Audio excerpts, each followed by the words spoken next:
Sahabat hijrah yang dimuliakan Allah Subhanahu wa taala. Melalui ayat ini Allah memberikan perintah kepada kita agar kita jangan menunda-nunda waktu, agar kita jangan menyia-nyiakan waktu. Wasari'u ila maghfirati min rabbikum wa jannah, dan bersegeralah kamu semua untuk mendapatkan ampunan Allah Subhanahu wa taala dan mendapatkan surga yang luasnya seluas langit dan bumi yang disediakan bagi orang-orang yang bertakwa.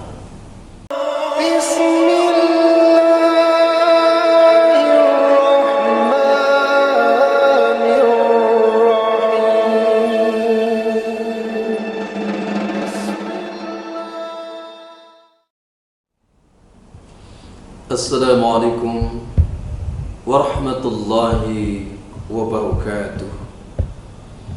Innal hamdalillah wassalatu wassalamu ala Rasulillah Muhammad ibn Abdillah wa ala alihi wa sahbihi wa mawala. La hawla wa la quwwata illa billah, amma ba'du. Faqad qala Allah ta'ala fil Qur'anil Karim: أعوذ بالله من الشيطان الرجيم.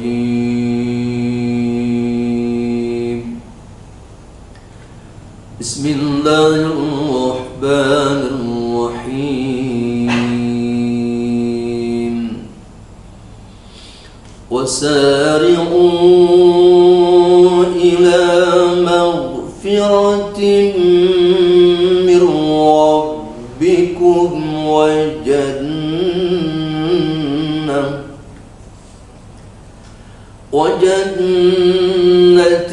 عرضها السماوات والأرض أعدت للمتقين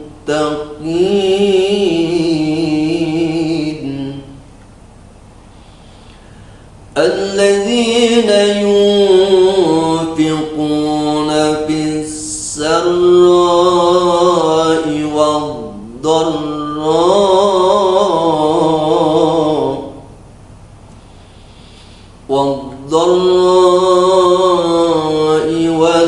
والكاظمين الغيظ والعافين عن الناس والله يحب المحسنين.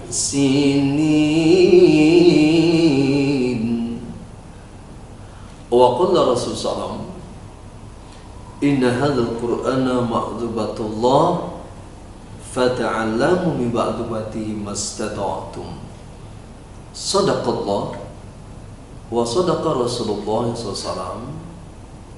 Sahabat hijrah yang dimuliakan Allah Subhanahu wa taala, sebelum kita membahas pemaparan surah Ali Imran surah 3 ayat 133 134, jika ada pertanyaan-pertanyaan seputar ulumul Quran, dipersilahkan sahabat hijrah untuk memberikan pertanyaannya, dan insya Allah kita akan bahas pada episode yang akan datang tentunya.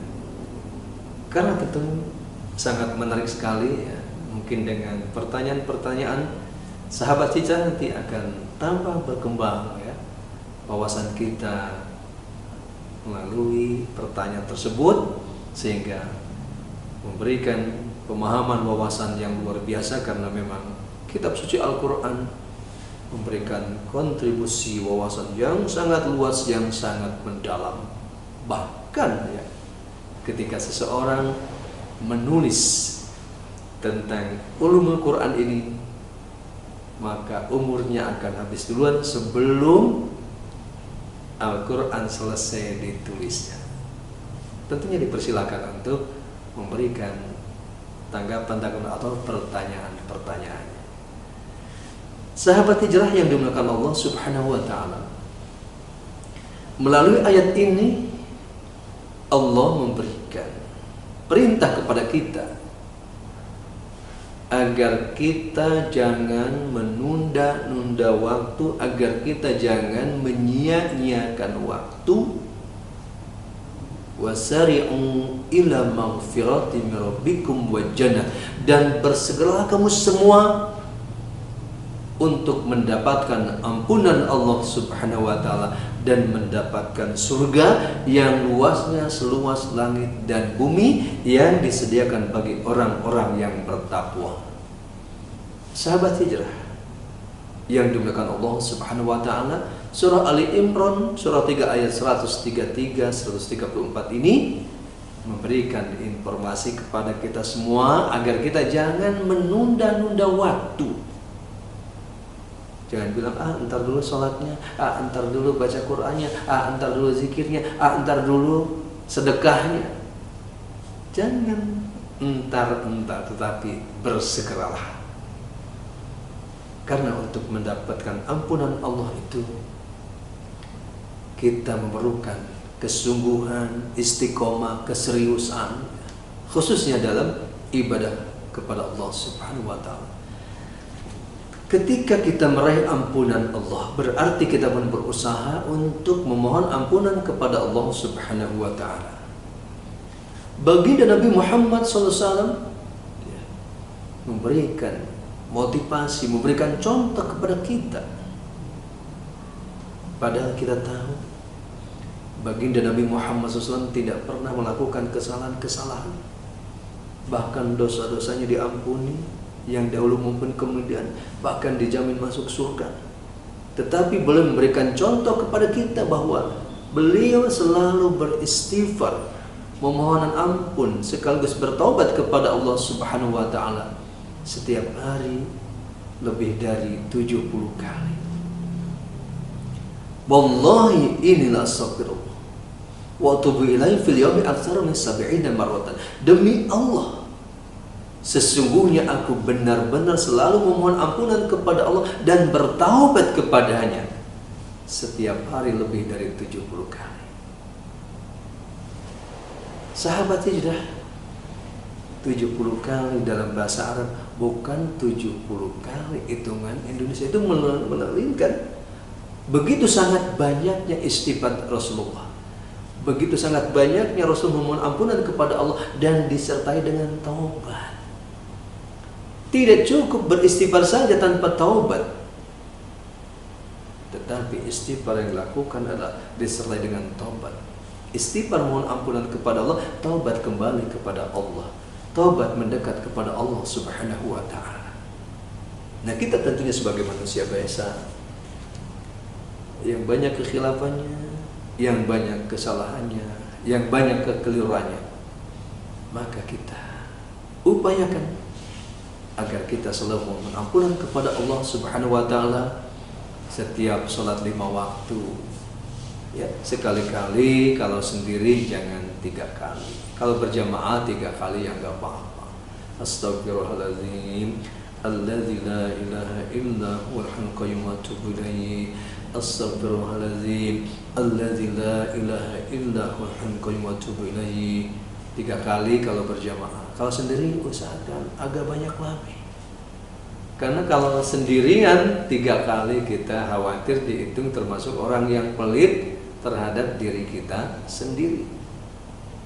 Nah, dalam sebuah riwayat, khususnya dalam Sahih Bukhari, itu diberikan informasi bahwa kalau kita beristighfar dengan istighfar ini, Astagfirullahaladzim alladzi la ilaha illa huwa hayyul qayyum wa atubu ilaihi 100 kali sekali itu, maka Allah akan mengampuni dosa-dosa kita yang terdahulu maupun yang kemudian. Oleh sebab itu, sisihkan waktu kita, cari waktu yang tepat, yang luang, mungkin sebelum bekerja atau sesudah bekerja, sebelum istirahat kita sholat 2 rakaat, kemudian kita memohon ampunan kepada Allah dengan istighfar yang ini. Insya Allah tentunya ya, dengan istighfar dosa-dosa kita diampuni ya. Juga hati kita dibersihkan, pikiran kita juga Allah bersihkan dengan memperbanyak istighfar kepada Allah Subhanahu wa taala. Sahabat hijrah yang dimuliakan Allah Subhanahu wa taala. Nah, kesempatan ini tentunya kita manfaatkan, kita gunakan dengan sebaik-baiknya. Karena ternyata waktu itu tidak terasa ya. Sehari 24 jam. Sehari, 2 hari, sudah 1 minggu lagi, sudah 1 bulan lagi, sudah 1 tahun lagi. Termasuk saya pribadi ya, kemarin baru 17 tahun ya. Sekarang sudah 35 tahun di Bali. 53 tahun itu waktu ke waktu itu sangat begitu cepat. Oleh sebab itu kita jangan sia-siakan waktu yang Allah berikan kepada kita. Kita bersegera untuk mendapatkan ampunan dan surga Allah. Kemudian Allah Subhanahu wa taala memberikan rincian ya, tentang karakteristik orang-orang yang bertakwa pada ayat 133, kemudian dijelaskan pada ayat 134 surah Ali Imran, alladzina yunfiquna bis-sarra'i wad-dharra, yaitu orang-orang yang selalu mendermakan hartanya pada waktu lapang maupun sempit. Artinya ketika kita banyak rezeki, kita pun bersedekah. Ketika kita rezeki kita pas-pasan misalkan di dompet kita ya, ada uang sisa 50.000 misalkan, bagi 2. Yang 25.000 untuk makan siang misalkan ya, yang 25.000 untuk bersedekah. Ya, sedekah bagi orang yang memang sangat memerlukan. Yang sangat memerlukan kan kita bisa lihat sekarang itu. Walaupun beragam ya, banyak ya. Sebuah keprihatinan sebenarnya ya. Di mana-mana ya banyak yang minta-minta ya. Dengan badannya dicap ya. Dengan pakai baju-baju badut misalkan itu. Ini satu sisi sebenarnya menggambarkannya sangat prihatin ya. Kenapa? Karena kehidupan ternyata belum mencapai jauh daripada kesejahteraan. Kalau dengan ada kebersamaan sebenarnya ya, setiap masalah akan bisa dituntaskan dengan baik. Termasuk pada ayat ini memberikan gambaran dengan kata-kata yunfikuna bis-sarra'i wad-dharra ini, memberikan gambaran bahwa kita itu betul-betul mendermakan itu harta kita dengan secara serius. Kenapa? Banyak sekali yang membutuhkannya. Juga dengan kata lain, kita otomatis dilarang untuk korupsi. Ya, kita dilarang untuk mengambil harta orang lain dengan cara yang zalim, dengan cara menyakitinya. Kita pahami coba dengan baik ayat ini satu sisi. Ya, kita berupaya menjadi orang yang dermawan ya pada waktu lapang maupun sempit. Ya, artinya ketika tidak mampu ya, belum mampu untuk bersedekah, maka jangan korupsi ya. Jangan menipu orang ya. Jangan mengambil harta dengan menzalimi, dengan menyakiti orang. Oleh sebab itu ayat ini memberikan contoh buat kita ya, melatih diri kita ya, agar kita memahami tentang kehidupan kemanusiaan, bahwa kita bermasyarakat, kita harus saling tolong menolong, kita harus saling bantu membantu untuk memecahkan setiap problema masalah yang kita hadapi secara kebersamaan sebenarnya itu. Selalu Allah tekankan untuk meraih surga dan ampunan itu harus mendermakan hartanya. Mudah-mudahan tentunya ayat ini juga memberikan nasihat buat kita semua, khususnya bagi orang-orang yang uangnya sudah nomor serinya sudah nggak kehitung. Buat apa ngumpulin harta juga ya kalau kita tidak termakan? Karena harta berapapun ya, sampai jumlahnya misalkan puluhan miliar, triliunan, kalau kita meninggal nggak dibawa. Akan tetapi kalau kita dermakan, mungkin sepertiganya, apalagi separohnya, justru itu akan menjadi milik kita nanti di negeri akhirat. Oleh sebab itu, mari kita menjadi orang-orang yang dermawan sesuai dengan kemampuan kita. Tetapi kita biasakan diri ya, ketika lapang kita pun mendermakan hartanya, ketika sempit pun kita berupaya. Kemudian yang kedua, wal kadzibinal ghaidz, itu orang-orang yang mampu menahan amarah emosinya secara luas. Bukan hanya menahan marah-marah dengan ucapan saja, tetapi untuk tidak korupsi, untuk tidak menzalimi orang lain, untuk tidak menyakiti orang lain, untuk tidak mengambil hak-hak orang lain. Itu termasuk wal kadzibinal ghaid, orang-orang yang mampu menahan amarah emosi. Kemudian wal afina 'anil nas, dan orang-orang yang mampu memaafkan kesalahan orang lain, kesalahan manusia. Ada sebuah riwayat, ada seorang sahabat yang selalu disapa oleh Rasulullah sampai beberapa kali ahli surga datang, ahli surga datang, ahli surga datang. Kemudian sahabat Ibnu Umar, ya putra Ibnu Umar bin Khattab, merasa penasaran, kenapa sih apa yang dilakukan oleh orang ini kok selalu mendapatkan jaminan dari Rasulullah, mendapatkan surga. Kemudian minta izin nginep 3 hari ya, dengan alasan ya keluarga lagi masalah. Kemudian izinkan. Kemudian setiap malam ya sahabat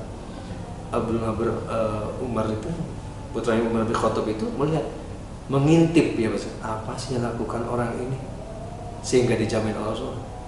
Oh, ternyata biasa-biasa saja. Pas hari terakhir saya penasaran sebenarnya apa yang Anda lakukan sehingga mendapatkan ya jaminan dari Rasul akan mendapatkan surga. Jawab sahabat ini, kayaknya biasa-biasa saja, sama biasa aja. Apa ya kira-kira? Oh, ada suatu perbuatan yang selalu saya dawamkan, yaitu setiap menjelang tidur saya, ya, saya selalu introspeksi diri saya, mengoreksi harian saya. Tadi apa yang lakukan? Kemudian berdoa kepada Allah, ya Allah ampunilah dosa-dosa. Ya Allah ampunilah kesalahan-kesalahan yang aku lakukan ya seharian. Kemudian juga ya Allah ampunilah dosa-dosa kedua orang tua saya. Juga ya Allah ampunilah dosa seluruh umat Islam. Juga termasuk ya Allah, berikanlah hidayah, berikanlah petunjuk ya kepada orang-orang yang pernah menyakiti saya, yang pernah mendolimi saya. Nah, ini contoh wal afina 'anil nas, itu mampu memaafkan kesalahan manusia tanpa manusia tersebut meminta maaf kepada kita, tetapi dengan lapang dada kita maafkan kesalahannya. Kemudian ditutup, Allah yuhibbul muhsinin, dan Allah mencintai orang-orang yang berbuat baik. Itu orang yang mampu berbuat baik terhadap orang yang baik, juga mampu berbuat baik kepada orang-orang yang selalu menyakitinya, menzaliminya. Nah, ini beberapa karakteristik yang akan mendapatkan ampunan Allah dan surganya, yaitu orang yang selalu mendermakan hartanya dalam keadaan lapang maupun sempit, kemudian selalu mampu menahan amarah emosinya dan selalu memaafkan kesalahan manusia, juga selalu berbuat baik kepada manusia. Mudah-mudahan kita semua sahabat hijrah bisa memahami ayat ini, bisa mengamalkannya dalam kehidupan kita sehari-hari, sehingga kita pun mendapatkan ampunan Allah dan surganya. Terima kasih. Wassalamualaikum warahmatullahi wabarakatuh.